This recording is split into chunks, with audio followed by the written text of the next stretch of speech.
नमस्कार दोस्तों, कल हमने चीकसमत सांख्यिकी स्टैटिस्टिकल फिजिक्स में कला निर्देशांक व कला कोष्ठिका के बारे में पढ़ा था। तो आज हम उसका अगला टॉपिक स्टार्ट करने वाले हैं, सूक्ष्म व स्थूल अवस्थाएं। इसको समझाने के लिए मैं एक कला निर्देशांक लेता हूँ। मान लीजिए कोई एक फेज स्पेस है, इसके अंदर कोई पार्टिकल बिखरे हुए हैं।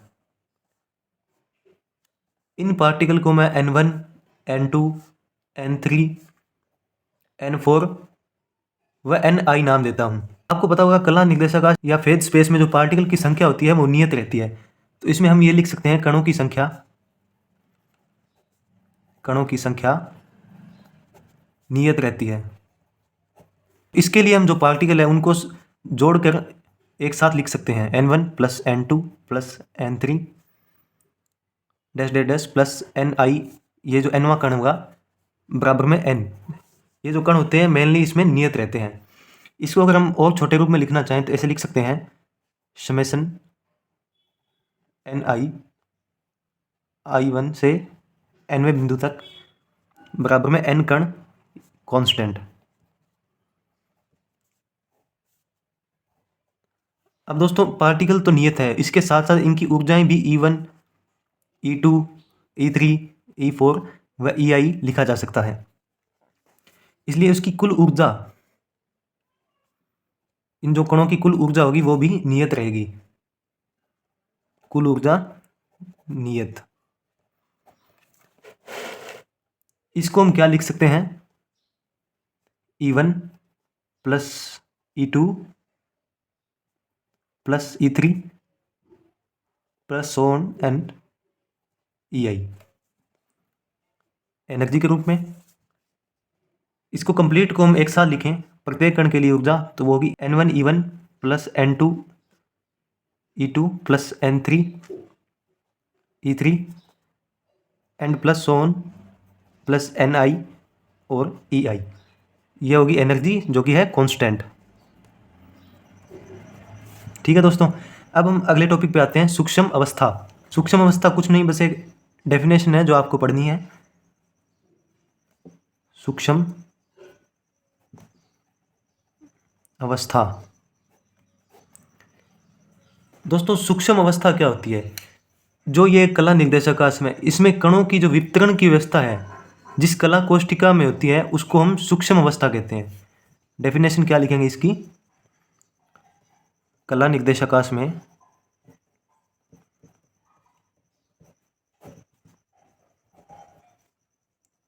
कणों के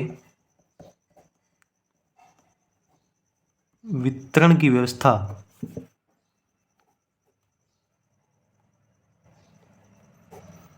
जिसे कला कोशिका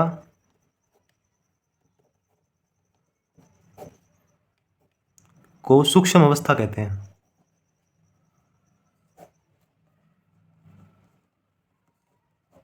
ठीक है दोस्तों, ये एक डेफिनेशन है। जिस कोशिका में n कण मौजूद होंगे उसको हम क्या कहेंगे? सूक्ष्म अवस्था कहेंगे। के बाद हम पढ़ेंगे स्थूल अवस्था।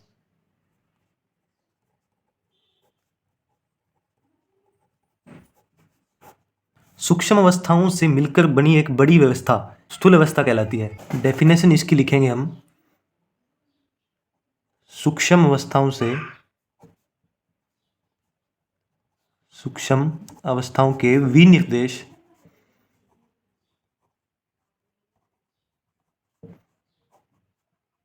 से मिलकर बनी बड़ी अवस्था को स्थूल अवस्था कहते हैं।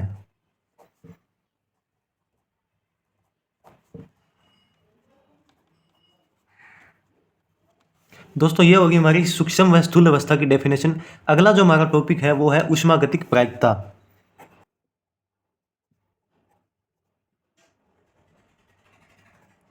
इसे हम थर्मोडायनेमिक्स प्रोबेबिलिटी भी कह सकते हैं। तो आगे बढ़ते हैं, इसकी डेफिनेशन लिखते हैं पहले। स्थूल अवस्थाओं के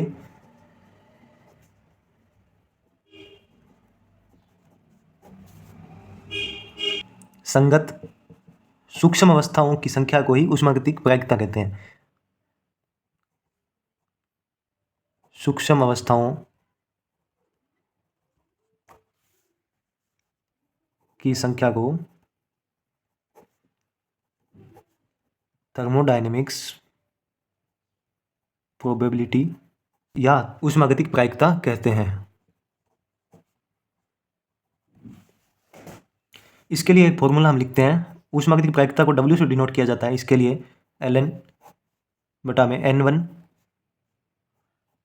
N2 N3 and so on Ni।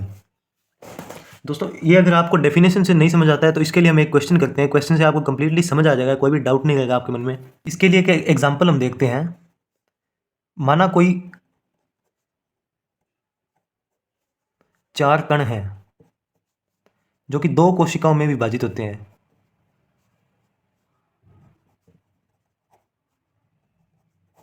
इसके लिए हम ऊष्मागतिक प्रायिकता की गणना कैसे करेंगे? इसके लिए फॉर्मूला हम यही यूज करने वाले हैं। तो देखते हैं कण कितने हैं हमारे पास, 4 कण है, ठीक है। तो 4 कणों को हम कैसे विभाजित करेंगे? इसके लिए हम एक टेबल बनाते हैं।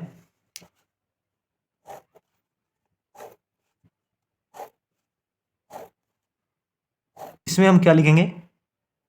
सीरीज नंबर, ठीक है। तो इसमें हम लिखेंगे डिस्ट्रीब्यूशन या वितरण। वितरण कैसे होगा कणों का, वो हम लिखेंगे। इसमें लिखेंगे पहली कोष्टिका में कण या फर्स्ट सेल में कण। इसमें लिखेंगे सेकंड सेल में। इसमें लिखेंगे सूक्ष्म अवस्था, ठीक है। इसमें हम गणना करेंगे थर्मोडायनेमिक्स प्रोबेबिलिटी की, प्रोबेबिलिटी, ठीक दोस्तों। पहली अवस्था में क्या होगा? 4 जीरो के रूप में हम इसको विभाजित करेंगे कणों को। मान लिया कोई कण ABCD है, तो पहले सेल में क्या होगा? ABC व D कण होंगे। दूसरे सेल में क्या होंगे? 0। तो सूक्ष्म अवस्था कितनी बनी? 1 बनी, ठीक है। तो फॉर्मूला लगाएंगे हम W बराबर में 4 0, ये 4 से 4 कैंसिल, आंसर आ गया 1। थर्मोडायनेमिक्स प्रोबेबिलिटी क्या आई? 1। ऐसे ही हम सेकंड के लिए करेंगे। इसके लिए हम कण लेंगे पहले में 3, दूसरे में 1। तो इसमें क्या होगा? ABC। इसमें क्या होगा? D। इसमें क्या होगा? ABD, तो इसमें होगा C। इसमें होगा ACD, तो इसमें होगा B। इसमें होगा BC व D, तो इसमें होगा A। तो सूक्ष्म अवस्थाएं टोटल कितनी बनी? ये कितनी है? 4। तो यहाँ पे लिखेंगे 4। फॉर्मूला यहाँ पे लगाएंगे, तो यहाँ पे आंसर आ गया 3 से 3 कैंसिल, तो यहाँ पे आ गया आंसर 4, ठीक है। प्रायिकता यहाँ पे क्या आई? 4। ऐसे ही हम थर्ड के लिए करेंगे।